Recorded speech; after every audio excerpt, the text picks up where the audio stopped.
우리는 지금 사순절을 지나면서 다음 한 주간을 고난주간이라고 부릅니다. 초대교회 성도들에게 가장 중요한 날은 주님께서 부활하신 날입니다.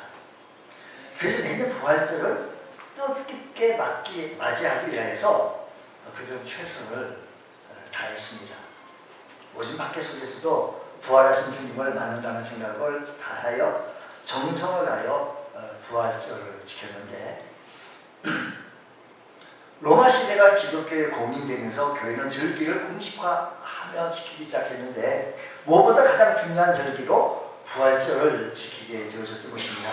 이때 부활절 준비를 어떻게 할 것인가라고 하면서 부활절 그 전부터 46일까지 수요일부터 시작해서 주일을 빼고 사순절 이렇게 부르게 되어져서 사순절 주일을 수요일을 회개하는 제수요일 해가지고요. 그래가지고 이때까지 시작해서 전 세계 교회가 교파별로 나름대로 전통 안에서 사순절 절기를 이렇게 같이 지니고 있습니다. 우리 이번 이 기간 동안에 우리 어떻게 하면 좋겠는가, 성경을 쓰자라고 해서 성경을 요한복음을 써서 함께 같이 묵상을 하려고 합니다라고 제안했는데, 우리 교회 80일 가까이 되신 어르신이 요한복음을 막 쓰셔가지고, 그러니까 어르신이 썼다고 한다면 젊은 사람들은 당연히 썼겠죠. 글씨도 빠르고. 그래서 다음 주에 우리 그 노트들이 한 몇십 번이 올라올 것 같은 기대가 좀 되는데, 제가 기대를 너무 하나 모르겠네요. 어르신들 쓰셨죠? 예. 쓰셔야 돼요. 쓰셔서 어르신도 쓰시고 젊은 사람도 쓰시고, 예. 80대신 분이 쓰시면 우리 젊은 사람 30대, 20대, 30분 쓰고도 나면 더 빨리 쓸 수 있잖아요. 쓰셔야 좋죠. 오늘 아까 점심 식사하면서 나는 이게 여태까지 다 썼다라고 얘기하고 서로 이런 귀한 것을 나눌 때, 나는 뭐 했지? 나는 안 쓰고 뭐 했지? 아이고 나 째박았네, 이렇게 하지 마시고요. 아직까지 그날까지 이번 한 주간 남았는데 부지런히 쓰시면 다 쓸 수 있을 것 같아요. 여러분들은 부활하신 예수님을 만나기 위해서, 우리 주님을 만나기 위해서 기도도 하고 성경도 읽고 묵상하고 경건 시간을 이렇게 갖습니다. 이제 우리는 늘 하는 대로 부활절 직전 고난주간 특별 새벽 기도를 우리 내일부터 시작되는데, 우리 다 내일부터 다 나오는 거예요. 아침에 나오셔서 반응이 없으시면 돼요. 자, 우리 이렇게 믿음의 시간에서 가지실 수 있는 그런 시간이 되어지기 원합니다. 자, 이렇게 우리 주님께서 고난을 당하시면서 특별히 묵상하고자 하는 이 말씀은, 예수님께서는 눈물을 흘리시는 모습을 보여주셨다는 것입니다. 사실 예수님께서는 눈물을 흘리셨다는 것은 쉽게 이해하기가 힘이 듭니다. 제가 이 말씀을 드렸는데, 우리 사순절날 새벽 5시 반에 아니면 저녁 8시 나오라고 하니까, 난 집에서 한다고 하는 사람, 집에서 하는 사람 그거 하지 마요. 이번에는 교회에서 와서 해요. 집에서 한다고 하지 마시고, 교회에서 시간을 내고 멍석을 다 피고 했으면 교회에서 하는 시간이지, 집에서 뭘 어떻게 하시는지 모르겠어요. 집에서 할 때 말도 좀 하지 마시고요. 교회 나오셔서 하셔요. 그래야 우리 함께 연합으로 같이 성도들과 교제가 되고 믿음의 고백이 되어지고, 그래서 주님께서 왜 오셨는가도 우리 교회 와서 한번 또 들어보시고요. 그렇게 좀 해볼 수 있는 은혜가 있기 원합니다. 자, 보세요. 예수님께서 연약한 인간이 아닌 전능하신 하나님의 아들이신데 눈물을 흘리시며 왜 우셨어요? 왜 우셨어요? 사람들이 눈물을 흘린다는 것은 자신의 연약함과 무능함을 드러내는 행동이라고 할 수 있는데, 사람들은 자기 힘으로 어쩔 수 없는 상황 속에서 고통과 슬픔에 대한 표현의 하나로서 눈물을 흘리게 되어지는 것이죠. 그러니까 우리가 필요한 것은 연약하기 때문에, 무능하기 때문에 눈물을 흘립니다. 아기는요, 엄마의 도움을 요청하기 위해서 웁니다. 그러니까 엄마는 이 아기의 울음소리를 듣고 배가 고픈지 지금 피가 쌌는지 뭘 알 수가 있지 않습니까? 어린이는 견디기 아픔을 호소하기 위해서 눈물을 또 보여주기도 합니다. 노인들은 과거들을 돌아보며 후회를 눈물로 하기도 하고요. 사랑하는 사람이 세상을 떠났을 때 내가 어떻게 도와줄 수 있는 방법이 없어요. 어쩔 수 없는 큰 슬픔 때문에 우리는 이 사건 때 울기도 합니다. 이 모든 눈물은 어찌할 수 없는 상황 속에서 연약한 인간이 흘릴 수밖에 없는 눈물입니다. 그러나 예수님은 전능하신 하나님이십니다. 그 하나님의 아들로서 마음만 먹으면 못할 것이 없으신데 왜 우셨냐라는 겁니다. 우리의 이유, 그 놀라운 능력을, 우리의 이유가 있다면 그 놀라운 능력으로 그 울음을 제거할 수 있는, 그 해결하면 되잖아요. 해결하면 되지. 근데 예수님께서 오셨다는 것은 여러 차례 왜 오셨냐는 겁니다. 도대체 왜 오셨을까? 전능하신 하나님이 오셔야 하는 이유가 과연 무엇일까? 우리를 사랑하셔서 우리 주님은 바보처럼 그렇게 우셨습니다. 물론 그 놀라운 능력으로 우리의 문제를 해결해 주시면 됐지 왜 오셨습니까? 십자가에서 우리를 구원하실 길을 여시면 되셨지 왜 오셨습니까? 그러나 그 이전에 이 상황 앞에서 우리를 위하여, 저와 여러분 우리를 위하여 오셨다는 것입니다. 이렇게 보면 우리의 딱한 사정과 문제를 해결해 주시면 됐지 왜 오셨을까? 그 문제를 해결하시기 전에 우리를 보고 오셨다. 우리를 보고 오셨어요. 왜? 우리 하나님께서, 우리 주님께서 우리를 사랑하시기 때문입니다. 그러면 왜 예수님의 눈물을 조금 더 가까이에서 우리 손에 좀 더 살펴보면 예수님께서는 왜 이런 상황 속에 우리를 사랑하시기 때문에 오셨다는데 우리 한번 몇 가지를 한번 알아보도록 하겠습니다. 우리 주님께서 우셨다는 것은 나사로 죽음 앞에서 우리 주님께서 우셨습니다.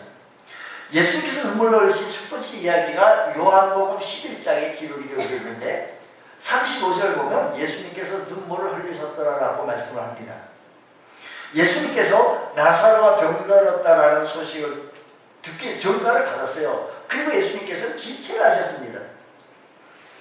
예수님의 부활의 예표로 나사로를, 죽은 나사로를 살리시기 위해서 예수님께서 나사로가 아프다 치면 어렵다 빨리빨리 오셔서 좀 해주십시오 라고 하는 전가를 받았는데도 불구하고 예수님께서는 지체를 하셨다 이 말입니다. 그리고 예수님께서 뜻대로 죽은 나사로를 살리시는 놀라운 표적을 행하셨습니다. 이로 인해 죽은 지 나흘이 되어 시신이 부패되어지고 냄새가 나는 이런 상태에서 예수님께서 나사로야 나오노라, 놀랍게도 수위에 쌓이는 나사로의 시신이 다시 살아서 걸어 나오는 것을 보고 사람들은 모두 다 놀랐습니다. 그 슬픔에 눈물 짓던 유족들이, 친지들이 울면서 이게 생신하고 기뻐했겠죠. 여기서 한 가지 기억해야 할 수 있는 것은 왜 예수님께서 그 울고 있는 친지 가족들을 보고 울지 마라, 이 나사로가 살아날 거다 라고 하시면 됐지 왜 예수님께서 우셨느냐라는 것이지요. 예수님께서 이미 이렇게 될 줄 아셨지 않습니까? 이렇게 되도록 계획을 하셨고 그렇게 하시려고 오셨습니다. 그렇다면 우실 일이 처음부터 없었잖아요. 여보세요? 예수님께서 전가를 받고 또 지체하시고 이런 상황 다 하시면서 위에 오셔 죽고 나서 죽은 지 나흘이 돼가지고 지체하시고 그때 와가지고 뭐 하실 건데 뭐 그렇게 우실 것이 없지 않느냐. 그러면 왜 우셨는가? 간단합니다. 말씀드린 대로 우리를 사랑하시기 때문에 우리 주님께서는 우셨습니다. 우리가 병들 수밖에 없는 연약한 존재라는 사실을 통하여서 눈물을 흘릴 수밖에 없었고 우리가 죽을 수밖에 없는 연약한 존재라는 사실에 눈물을 흘릴 수밖에 없었으며 그가 병든 사람을, 죽은 사람들을 곁에서 지켜보고 울 수밖에 없는 그 연약한 사람들을 향하여 우리 주님께서는 울 수밖에 없었다는 것이죠. 그렇습니다. 예수님께서 오늘도 우리를 위하여 눈물을 흘리시는데 왜 우리를 위하여 눈물을 흘리시는가니 우리의 연약함 때문에 우신다는 것입니다. 연약한 육체 때문에 쉽게 병들고 그리고 마침내 죽어야 하는 모습을 보시면서 우리 주님께서는 눈물을 흘리십니다. 연약한 마음 때문에 쉽게 마음 아파하고 실망하고 좌절하는 모습을 바라보면서 우리 주님께서 눈물을 흘리시는데, 이런 상황들 보시고 우리의 연약함 때문에 우리 주님께서 우셨다는 겁니다. 여러분, 이 기간 우리 연약함 때문에 눈물을 흘리시는 예수님을 우리가 깊이 생각하시면서 그 눈물이 우리에게 큰 위로가 되어주시고, 그 눈물이 우리의 마음을 주시고 우리의 상한 마음을 치료해 주시고 아픈 마음을 고쳐줄 수 있는 귀한 시간이 되어지시기를 바랍니다. 주님을 깊이 묵상하면 주님께서 왜 오셨는가 하면 이 상황을 보고 오신 건 아니잖아요. 우리의 연약함 때문에 나를 사랑해서 우리의 죽을 수밖에 없는 이유의 연약함을 통해서 오셨다는 사실을 기억하시면서 주님을 깊이 묵상하며 오늘 나의 상한 마음, 상처받은 마음을 치료하시려고 오시는 주님을 의지하시는 우리 모두가 되시기를 축복합니다. 두 번째 말씀 보면 누가복음 말씀 보면 예수님께서 눈을 흘리신 두 번째 이야기 기록되어지는데, 예루살렘 가까이 오사 성을 보시며 우시다라고 해요. 다시 말씀드리겠습니다. 예루살렘 성에 와가지고요, 가까이 오서 예루살렘 성을 보시고 우셨는데, 예수님께서 십자가를 지시기 위해 예루살렘에 입성하실 때 말씀드리는 대로 새끼 나귀를 타시고 많은 사람들의 환호 속에 감람산으로 넘으셨습니다. 예루살렘 성이 한눈에 내려다보는 이 언덕에 멈추시면서, 그리고 우리 주님께서는 또 우셨어요. 왜 우셨을까? 그것은 장차 다가올 하나님의 심판을 보셨기 때문에 우셨다는 겁니다. 지금 예루살렘이 저렇게 아름답고 웅장하지만 저들의 죄로 심판의 날이 다가와 성이 참혹하게 파괴되어질 그날을 우리 주님께서 보셨기 때문에 울 수밖에 없었던 겁니다. 안타까운 마음으로 눈물을 흘렸었는데, 여기서 우셨다라고 하는 이 말은 단순히 그냥 눈물을 주르 우신 것이 아니고 갑자기 울음을 터뜨려 소리를 내어 통곡하는 행동을 말씀하시는 겁니다. 지금 사람들은 메시아가 예루살렘에 입성하신다고 종려나무 가지를 꺾다가 예수님을 따르고 있습니다. 길가에 사람들이 예수님에 입성하신다고 늘어서서 호산나를 외치며 예수님을 맞고 있었던 겁니다. 근데 정작 예수님은 통곡하고 계시는 거예요. 많은 사람들은 환호를 하는데 예수님께 통곡하시는 거예요.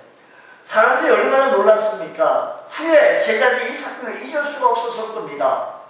예수님께서 통곡하시는 이 장면을 제자들이 잊을 수가 없었어요. 그래서 복음서에 기록을 해놓고 그 자리에다가 눈물교회 지금 세워져 있어서 많은 순례객들이 그곳에 가서 주님을 생각하고 묵상하게 됩니다. 실제로 예수님께서 예언하신 대로 40년 후 70년 로마 티토 장군이 돌 위에 돌 하나도 남지 않냐고 로마 군대에 들어와가지고 처형해서 예루살렘 성이 무너지고 말게 되어진다는 것입니다. 당시 유월절을 지키고 있는 모든 사람들이 예루살렘 성이 포위되어져서 100만 명이 넘는 수많은 사람들이 성 안에서 기경과 질병으로 죽어갔던 겁니다. 그리고 돌 위에 돌 하나도 남지 않을 정도로 완전히 예루살렘 성이 파괴되어졌던 모습을 바라보며 예수님께서 그 사실을 바라보며 심판의 사실을 바라보며 우셨다는 겁니다. 예수님께서는 여러 차례 예루살렘에 오셔서 말씀을 증거하셨습니다. 그러나 저들은 그 말씀에 귀를 기울이지 않았습니다. 점점 하나님 뜻과 어긋난 길로만 나아가게 되어졌지, 예수님께서 말씀하신 이 말씀은 귀를 기울이지 않는 것. 오늘 여러분, 우리가요, 은혜를 받으려고 하는 마음의 자세, 태도가 가지면 말씀의 은혜가 돼요. 근데 말씀에 귀를 기울이지 않는다면 누가 와서 말씀을 정말 무슨 소용이 있겠습니까? 마음의 문을 열고 주님을 사랑하는 마음으로 예수님을 깊이 묵상하며 주님을 바라볼 줄 아는 귀한 시간이 될 때 주의 말씀의 능력이 내게 은혜가 되어진다는 사실을 기억하시기 바랍니다. 며칠 뒤에 하나님 아들 맞아 십자가를 달아버리는, 보세요. 예수님께서 여러 차례에 오셔서 예루살렘 성에서 말씀하셨고 그들은 귀를 기울이지 않았고 점점 귀를 기울이지 않더니 하나님 뜻과 어긋난 길로 막하게 되어지고 이제는 예수님을 십자가에 처형하게 하는 돌이킬 수 없는 죄까지 저지르게 되어진 겁니다. 저들을 향한 하나님의 심판이 점점 더 커져가는 것을 보시게 되자 우리 주님께서 통곡하시며 울 수밖에 없는 상황이었던 겁니다. 오늘도 마찬가지입니다. 예수님께서도 오늘 이 시간 우리들의 모습을 보고 어리석고 우둔한 우리를 보시고 눈물을 흘리고 계시지 아니하죠. 말씀을 들을 귀가 닫혀 우리를 보시고 눈물을 흘리고 계신 주님을 한번 깊이 생각해 보십시오. 오늘도 지금도 말씀이 들려지는데 말씀 들으시는 귀가 닫히고 있으면 하나님 나라를 볼 수 있는 눈이 감겨 있어서 우리는요 하다가 그냥 뭐 어떻게 하다가 아니고요. 우리가요 내가 주님 사랑하는 마음으로 열심히 품고 주를 사랑하는 것, 자기가 원하는 길로 달려가서 우리를 보시고 눈물을 흘리시는 그 주님을 바라보며 첫사랑을 잊어버리지 않냐고 열심히 나의 주님 사랑하고 섬길 수 있는 것. 이번 기간에 우리의 어리석음 때문에, 우리의 연약함 때문에, 우리 보잘것없는 것 때문에 눈물을 흘리시는 예수님을 깊이 생각하시면서 그 눈물이 우리를 깨닫게 하실 수 있는 귀한 시간 되어주시기 바랍니다. 그 눈물이 우리를 새롭게 하여 주실 줄로 믿습니다. 세 번째, 주님께서 눈물로 흘리셨던 사람이 예수님께서는요 기도의 자리에서 우셨습니다. 예수께서 눈물 흘리신 또 다른 얘기가 있는데 기도의 자리에서 우셨는데 오늘 본문 말씀 7절 말씀 다시 말씀 보면 다시 한번 읽어볼게요. 시작. 그는 육체에 계실 때 자기를 죽음에서 능히 구원하실 이에게 심한 통곡과 눈물로 간구와 소원을 올렸고 그의 경건하심으로 말미암아 들으심을 얻었느니라고 했습니다. 여기 보세요. 예수님께서 기도의 자리에서 심한 통곡과 눈물로 간구와 소원을 하나님께 올렸다라고 말합니다. 이 말씀의 대표적인 이야기가 우리 주님께서는 겟세마네 동산에서 기도하신 장면을 여러분 기억하십니까? 밤이 낮도록 베드로와 세례의 두 아들 데리고 가시되 고민하고 슬퍼하사 이에 말씀한 내 아들아 매우 고민하여 죽게 되었으니 예수님께서 겟세마네 동산 기도의 자리에서 심한 통곡과 눈물로 기도를 드리면서 땀방울이 핏방울이 되도록 하나님 앞에 간절히 기도했던 모습. 도대체 예수님께서 왜 기도하시면서 눈물을 흘리셨는가? 먼저 이유가 있다면 십자가 지실 일에 대한 두려움 때문이었겠죠.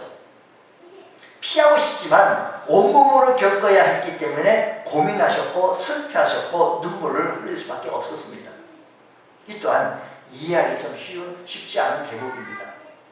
하나님의 아들이신 메시아가 고난과 죽음 때문에 눈물을 흘리신다는 것은 쉽게 이해하기 힘든 것이, 보세요.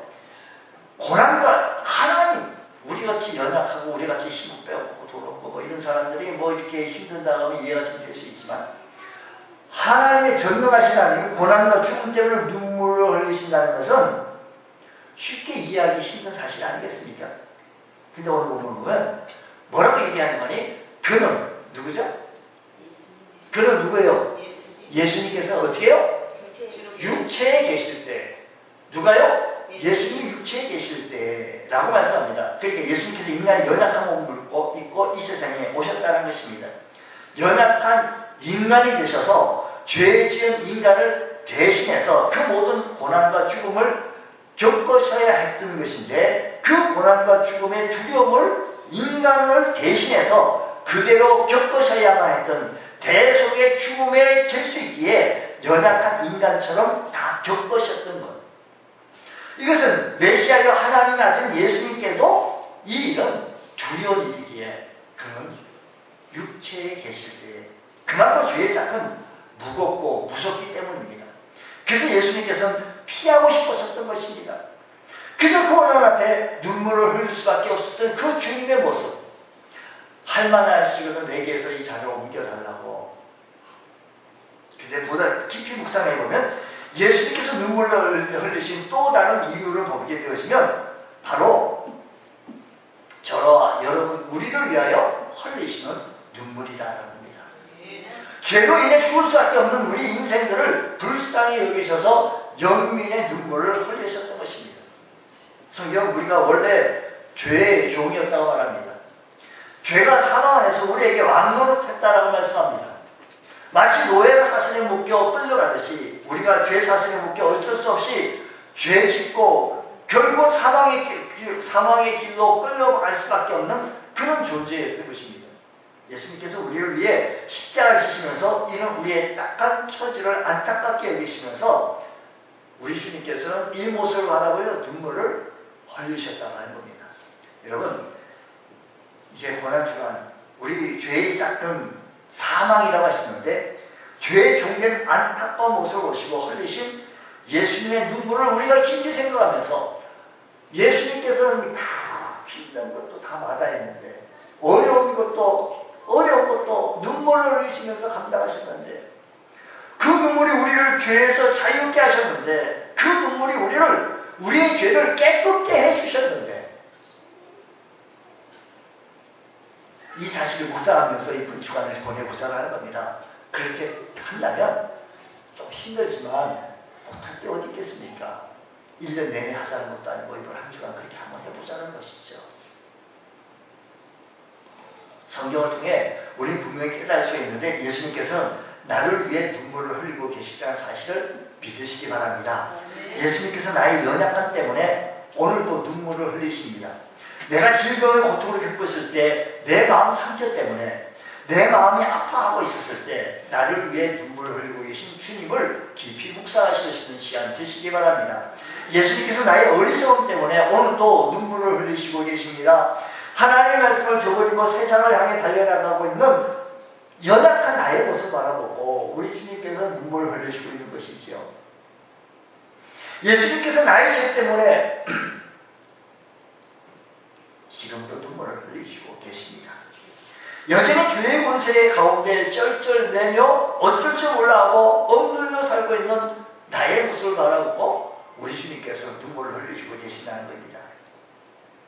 주님께서 눈물을 흘리시는 이 모습을 바라보면 주님께서는 나를 살리시려고 그 연약한 육체에 그는 육체로 계실 때 자기를 죽음에서 영에 구원하실 이에게 심한 통곡과 눈물로 간과 소를 하나님께 올렸고 그의 경건하신 말미암으로 들으심을 얻었다고 말씀하십니다. 오늘 믿음의 성도들, 오늘 주님의 눈물을 깊이 묵상하시면서 주님의 눈물은 오롯이 나 자신에게 있다는 사실을 기억하시면서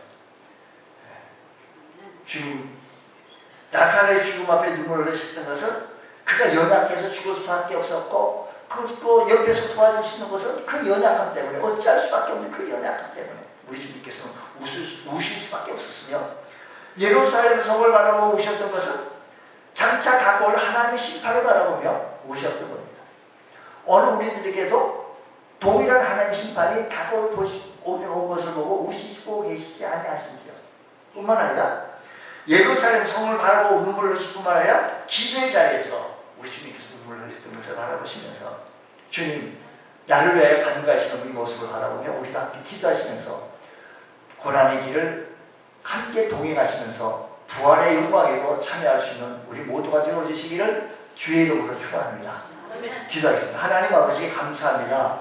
저희들에게 큰 은혜 베풀어 주시고 성령으로 충만케 채워주시는 귀한 삶 되게 하여 주옵소서. 이번 고난기간에 주님과 묵상하고 주님과 동행하기 원합니다. 하나님을 기쁘시게 해드리기 원하오니 성령 하나님이여 역사하여 주시옵소서. 드리신 예배를 주신 복리를 주옵시고 우리 모두에게 하나님 한량없는 은혜의 복으로 가득 채워 주옵소서. 믿사오며 예수님 이름으로 기도드리옵나이다. 아멘.